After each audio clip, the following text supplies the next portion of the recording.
when I still got the tape. I think I got it out in the garage. It's this is the opening for the young folks that I believed I was talking to. Oh, I'm pretty sure that I was talking to from South Africa yesterday. A bunch of young ladies. It was really interesting conversation. God, you girls are deep and you get very in depth.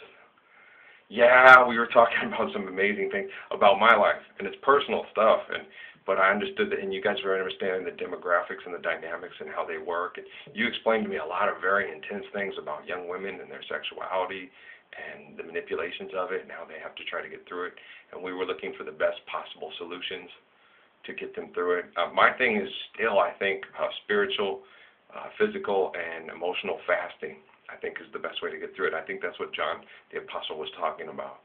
And then once you get through that, I don't think it, I think you and your spirit and your soul have to determine how much you need and how long you need it.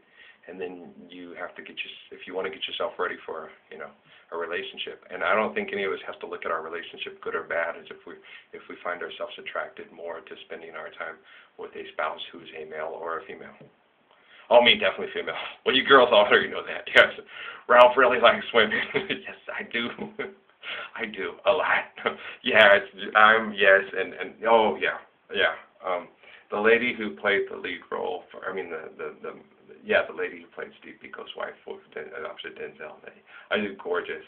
Yeah, and doesn't Alfred Woodard play Winnie Mandela? And we were talking and thinking about that and thinking about the things with the influence that a lot of people put on world leaders, and they've been doing it for a long time, and a lot of the things a lot of people, they didn't do anything they didn't want to do, but the ferocity of it and the forces behind it are very, very intense and very sad, and it's hard for people to try to resist a lot of the components that are set up.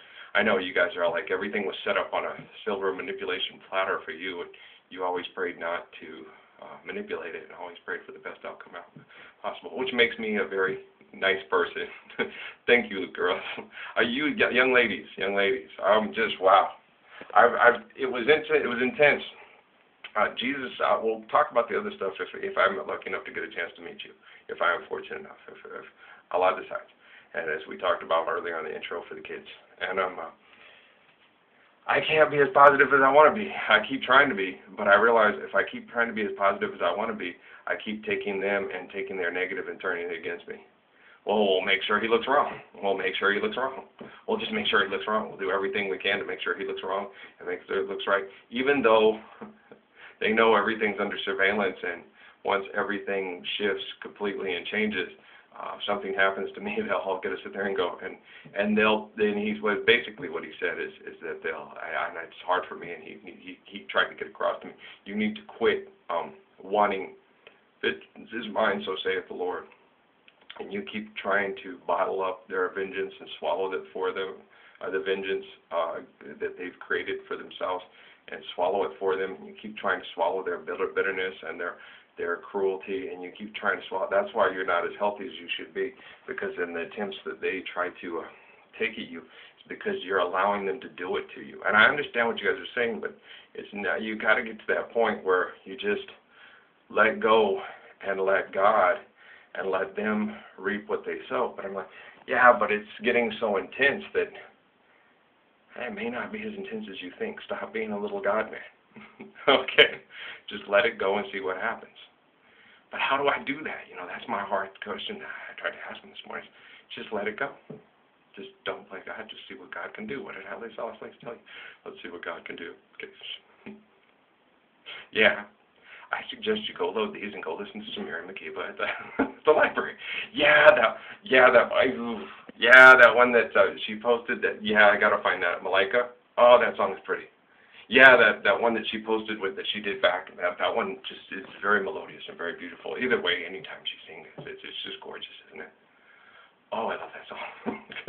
It's just with the one that she posted. My friend posted. Yeah, it gives you goosebumps, doesn't it? And Miriam is just beautiful.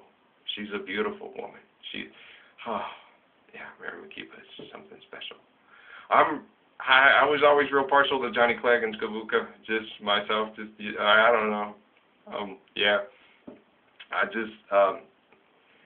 Just their emotion and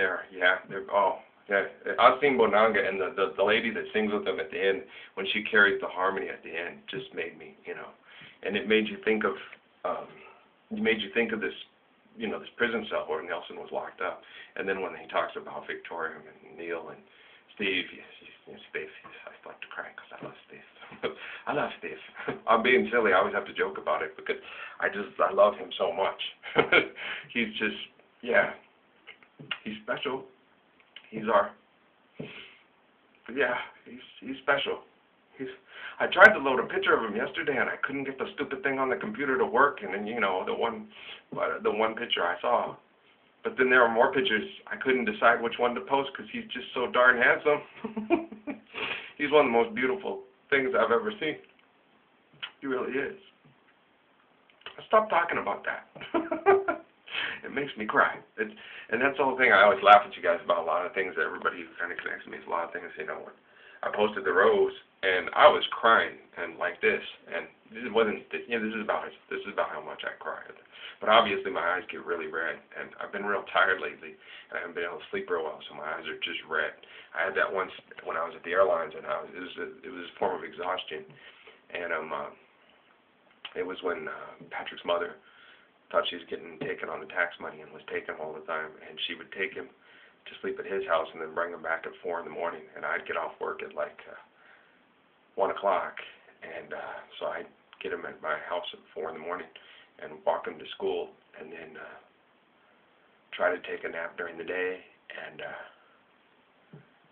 and then exercise. And I was getting in real good shape, but I started going through exhaustion because I was functioning like about 4 hours sleep, good hours sleep a night. And my doctor was like, he asked me, well, what's going on? I explained it. He goes, it's exhaustion. Your body's having trouble functioning with this. So what you need to do is you have vacation days.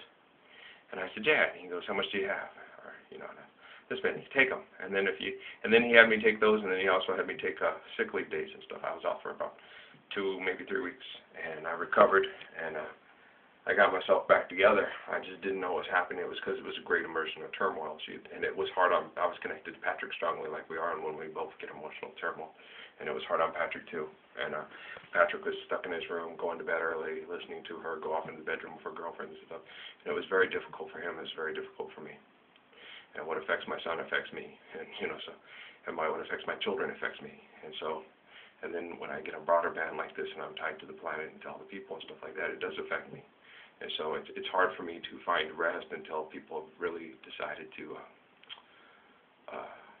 start significantly changing, and so it affects me health-wise, and I can't get rest. But the people that still see themselves in power in the United States know this, and so if it has adverse effects on me, and it does eventually start to just wear me down and shut me down, they know this.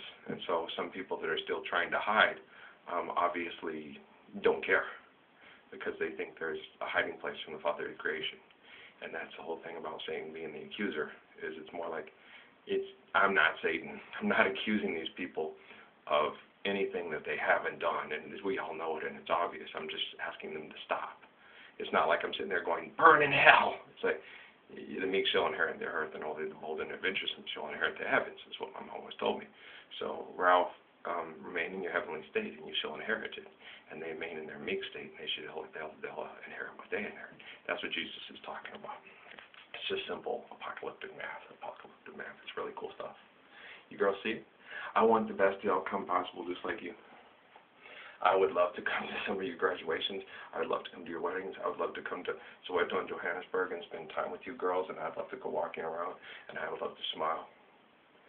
I'd love to have fun. And I know they got pushed around just to build all those stadiums for the World Cup and stuff like that, and I know maybe they could have a Rugby World Cup there too, so that would help too. But I know that maybe we could take a lot of these stadiums and just bring them down and use them to build schools and parks and things in South Africa for the people that are for South Africa's real treasure, which is you and your brothers, building a new South Africa and not influenced by the diamond cartels and things like that anymore, because our rocks aren't what are valuable in South Africa. It's our people, and it's our history and our beauty and our ability to overcome heinous crimes against humanity and keep our humanity and keep ourselves in a state of heaven instead of a state of meekness. The bold and adventuresome shall inherit the heavens. So remain bold and adventuresome, my dear ladies. Blessings and peace.